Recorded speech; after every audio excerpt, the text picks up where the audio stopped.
para encerrar esse nosso jantar, eu ainda quero convidar o nosso companheiro Sebastião Venturi, que é médico, é membro do conselho da ADONEP, ele é do estado do Espírito Santo. Quero convidar o Sebastião para falar conosco por algum minuto.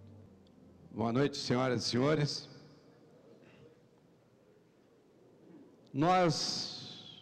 Nesta noite, nós viemos aqui e não precisávamos mais dividir nada mais do que aquilo que nós ouvimos até aqui. Eu fico com o meu coração muito alegre quando eu olho para dois desportistas e vejo a empolgação na voz deles, a animação na juventude que eles têm e dos anos que eles poderão servir ao Senhor e quantos eles encaminharão para o Senhor. E me lembro quando olho para eles que até há 21 anos atrás eu não conhecia essa vida e já estava com 45 anos.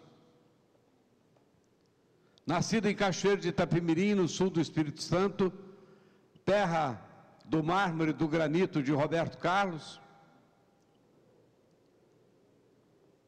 filho de pais agricultores e pobres,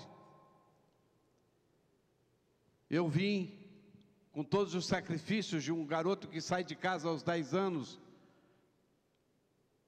para estudar, porque eu não tinha condição, pela visão que tinha de trabalhar no interior e trabalhar no serviço de lavoura.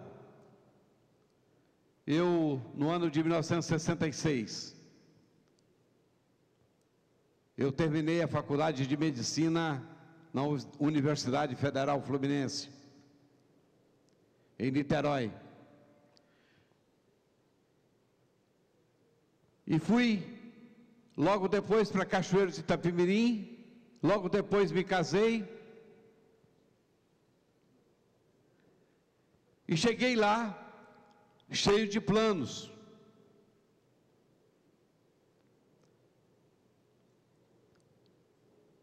Mas eu havia nascido numa família que tinha uma religião. E através do tempo, até daquela religião eu me esqueci. Nunca havia ninguém me falado de Jesus. E comecei uma vida profissional de trabalho dia e noite. Então eu exercia a pediatria e minha preocupação maior era estudar, trabalhar e atender a todos que me procuravam. E 10 anos depois que eu cheguei, eu havia obtido todos aqueles sucessos que eu pensava que eu só obteria muito mais tarde. Sucesso profissional, sucesso financeiro, sucesso social. E parecia então que eu reinava.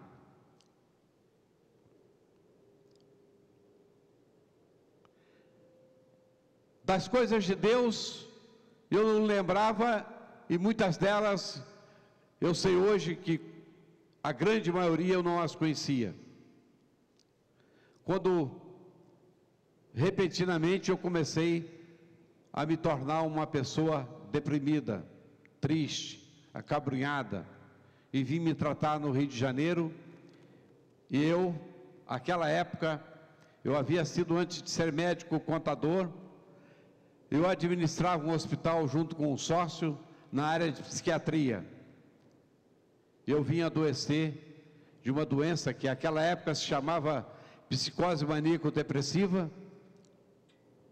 Hoje chama-se de doença bipolar ou transtorno bipolar, em que o indivíduo fica ou num polo ou no outro, ou no polo da excitação ou no polo da depressão. E eu conheci o mais fundo que a depressão pode provocar num homem. E durante 8 anos, eu permaneci em tratamento no Rio de Janeiro, e eu me lembro que naquela época, eu gastava um carro de porte médio a cada 6 meses em tratamento. Fui perdendo a capacidade de estudar, fui perdendo a capacidade de trabalhar, ingressei pelo caminho da bebida, porque eu usava muitos psicotrópicos e muitos antidepressivos, e não experimentava melhora, e comecei a usar a bebida como um lenitivo, como um antidepressivo, e fui fundo.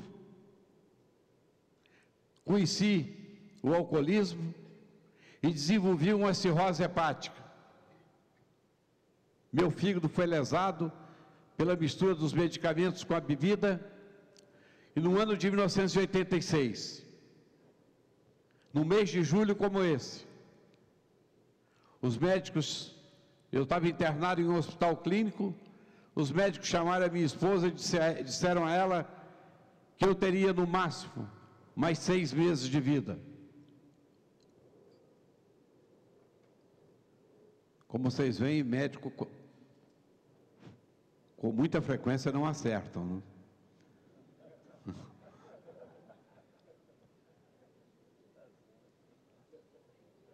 Com muita frequência acertam, né? Mas em algumas vezes a coisa não corre como ele pensa. E eu ouvi os médicos falando para minha esposa, eu, um homem racional, eu acreditei naquilo, mas eu tentei e não consegui parar, nem com os medicamentos, nem com a bebida. O nosso lar já estava naquela época com um lar destruído, já tínhamos 3 filhos, e já também está aquele processo em que as pessoas caminham para a separação.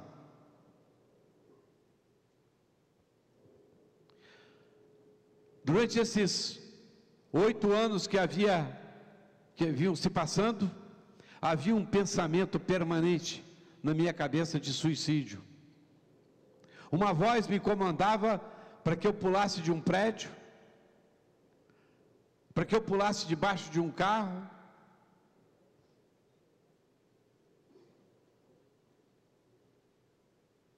Mas, pouco tempo depois, de que os médicos disseram que eu certamente iria morrer,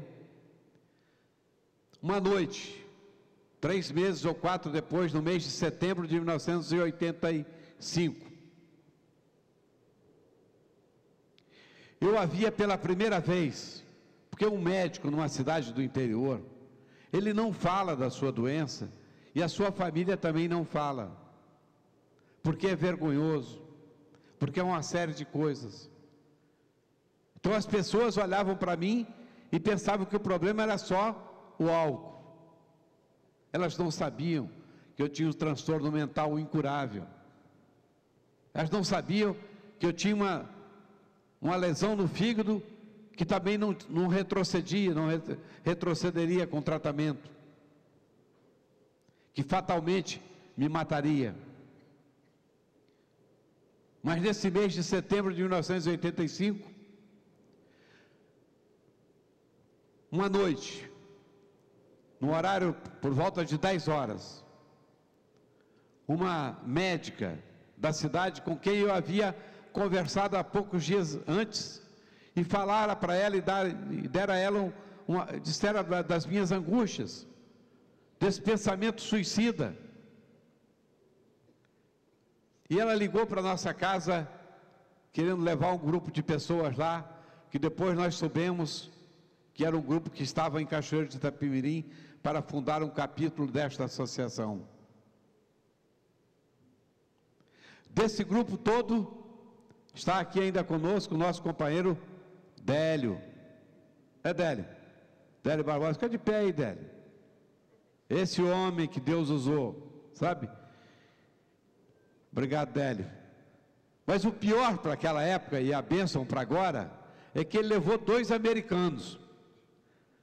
E eu era formado na esquerda, tinha horror de americano.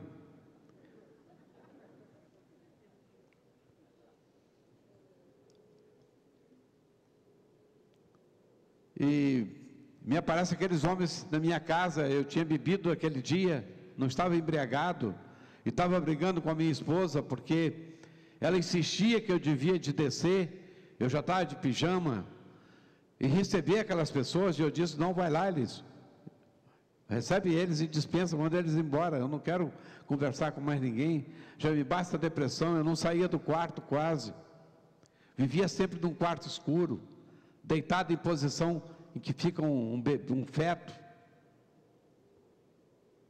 não tinha mais ânimo para subir uma escada, eu subia a escada da minha casa de 4 pés, tomar um banho era muito difícil, muitas das vezes minha filha com 12 anos é quem me dava banho.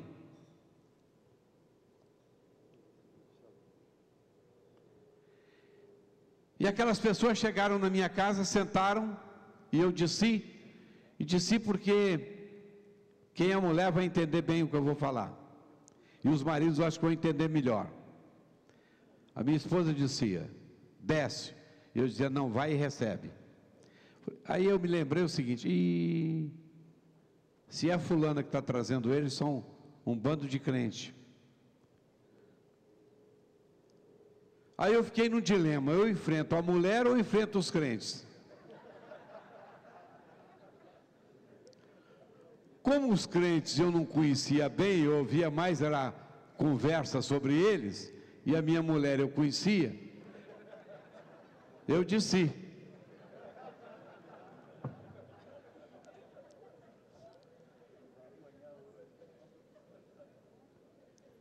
que a mulher quando pega numa coisa, é melhor você fazer logo, não é? Não fica discutindo, que vai dar problema muito sério, né? E eu disse, e aquele americano começou a dar um testemunho da vida dele, como nós ouvimos aqui nesta noite. Eles estavam em Cachoeiro de Itapemirim para formar o capítulo da Donep, que eu não sabia nem o que era. Ele começou a falar da vida dele, e eu não entendendo por que ele estava falando aquilo. E eu deprimido, mas fiquei ouvindo. Ele dizia como havia encontrado Jesus, como Jesus havia entrado na vida dele, como libertara das drogas, de que ele era dependente, e como ele vivia agora, da alegria que havia no coração dele. Quando ele terminou a sua palavra, uma meia hora depois, ele perguntou se podia orar. Essa palavra para mim era nova. Eu nunca havia visto uma pessoa fazendo uma oração espontânea. Mas eu falei, eu vou ficar de pé, porque de pé eles vão embora mais rápido.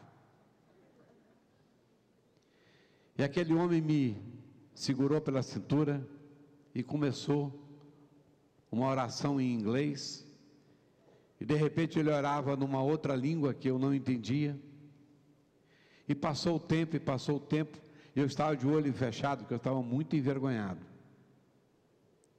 Você numa situação aos 45 anos de idade, um homem muito mais alto que eu, abraçado comigo, e eu pensando, eu um médico nessa idade, me chega uma pessoa na minha casa, uma hora dessa.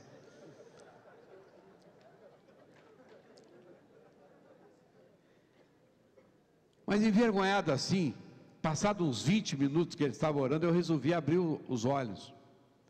Aí eu vi uma cena também que eu também nunca tinha visto. Tinha um casal que estava junto com eles, que estava de joelho chorando. E tinha um outro que pulava, e ele gritava glória a Deus, aleluia, quase que ele batia no teto.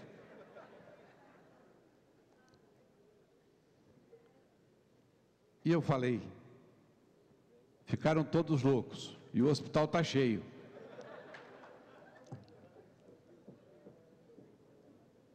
A coisa foi assim, sabe? Foi acontecendo, né? E eu comecei a prestar atenção, que eu falei, amanhã vão me perguntar alguma coisa, e eu tenho que saber responder. Nesse momento que eu estava prestando bastante atenção, aconteceu um fato comigo, que o máximo que eu tento narrar, eu não consigo expressar como ele foi realmente. Eu senti uma uma coisa muito boa, como eu nunca havia sentido na minha vida, dentro de mim. Mas ao mesmo tempo eu sentia que, eu descrevo hoje como que meu espírito saísse do corpo. Eu via tudo por cima, eu via a mim próprio. Nesse momento que eu me via, eu vi uma grande fogueira acesa dentro de mim, que me queimava todo o organismo, todo o corpo, mas ficava intacto, a pele e a roupa. E aquilo com pouco tempo passou, ele continuou a sua oração, depois chamou a minha esposa, orou pela gente, e quando eles saíram lá de casa, podia ser 1h da manhã, ele só me disse uma coisa: se eu tinha uma Bíblia em casa. Eu havia ganhado uma dessas que a gente vai em qualquer evento, né? Lá, alguma organização dessa aí, e tinha dado uma Bíblia, e eu levei para casa. Eu nunca havia aberto uma Bíblia, nem sabia como abrir, e levei ela para casa. Ele perguntou se tinha uma Bíblia. Ele falou assim: pois abra a Bíblia, no Evangelho de João, a sua vida vai mudar, Deus vai fazer maravilhas para você. Me disse algumas coisas do Evangelho de João e foi embora.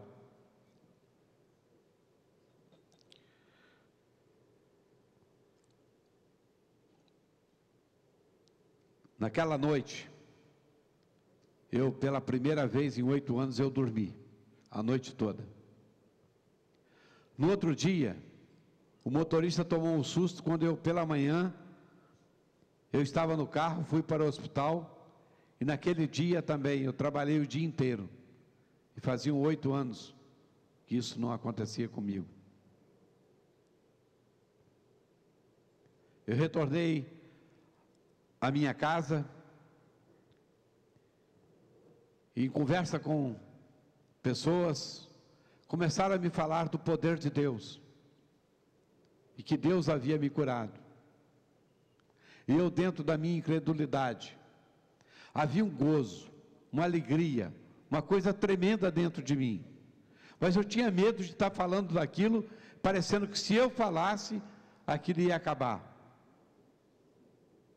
E essa pessoa me desafiou a que eu fizesse meus exames de sangue, que eu havia feito há 7 ou 10 dias atrás, aqui no Rio de Janeiro, lá em Cachoeiro de Itapemirim, que mostravam grandes alterações nas enzimas do fígado.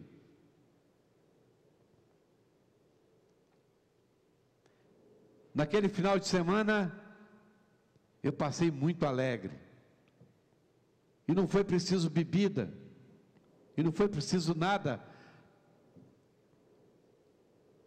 E quando deu segunda-feira, eu disse para minha esposa: vão comigo ao laboratório, como ela sempre fazia. Eu vou fazer meus exames, porque havia um desafio, havia dentro de mim ainda uma coisa que me puxava para não crer. E quando eu vi os resultados, 24 horas depois, eles estavam todos no mínimo do normal.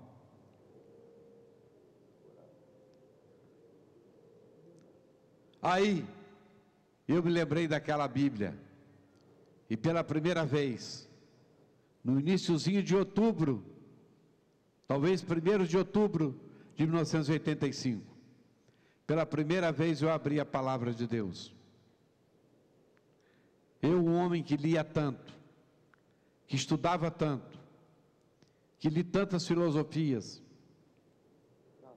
pela primeira vez eu abria a filosofia das filosofias,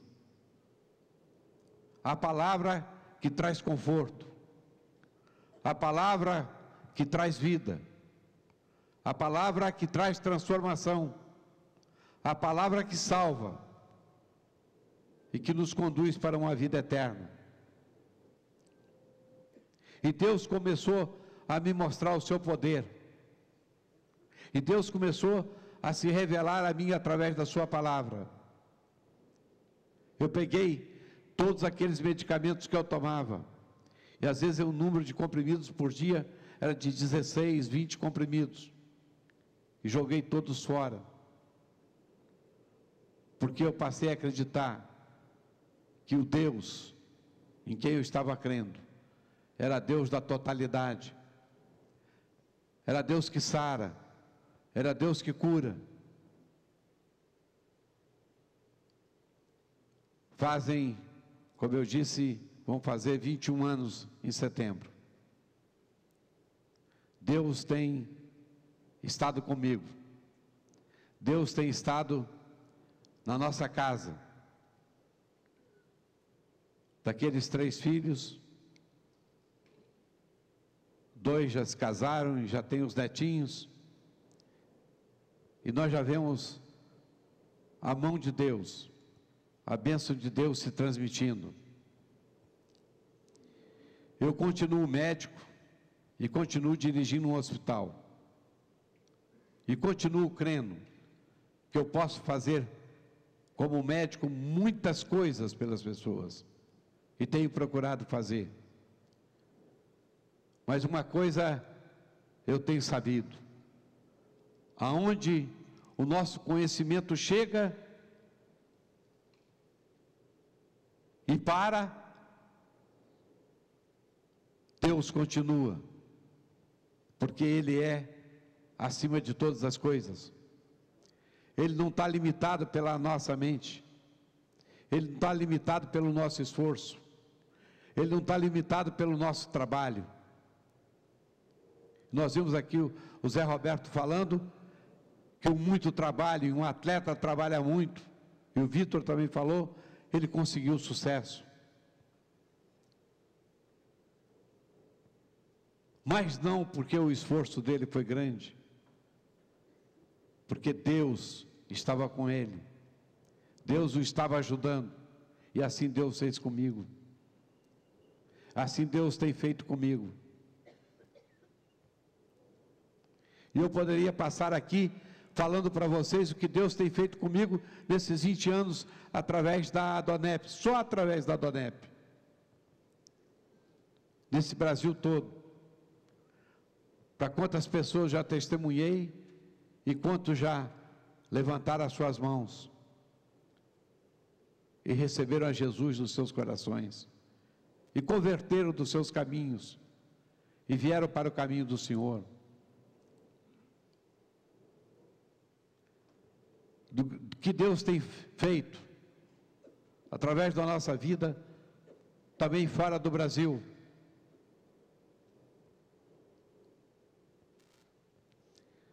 Do que Deus tem feito na nossa casa, na nossa família.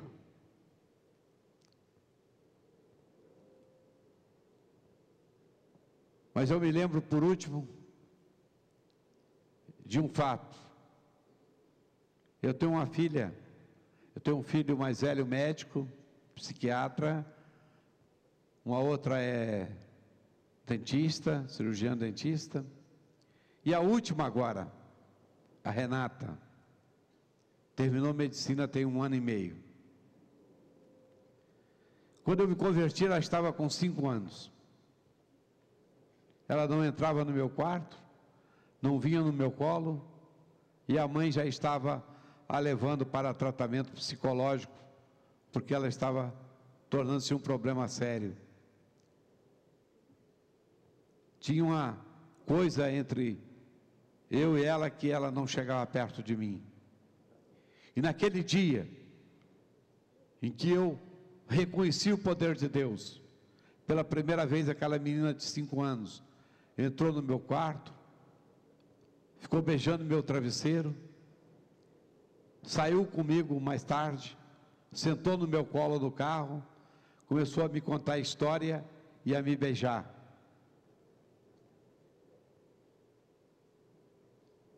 É a minha amiga até hoje. Ela não faz nada sem ouvir a voz do Pai, porque o Pai dos pais também curou aquela separação que existia entre ela e eu. Então, as coisas de Deus Muitas das vezes a gente resolve de maneira natural. Você tem dívida, tem que pagar. Deus te ensina como economizar e pagar as suas prestações. Mas há coisas de Deus que são sobrenaturais. E eu terminaria dizendo para vocês, que eu tenho dito para muitas pessoas: na depressão, na angústia, na insônia, eu acho que conheci uma parte do reino das trevas, onde o diabo reina. Mas no reino de Deus que eu tenho vivido, eu tenho conhecido um pedacinho do céu. E fico imaginando como é grande o que tem nos esperando. E posso dizer com alegria, hoje, que eu e minha casa temos servido ao Senhor. Amém?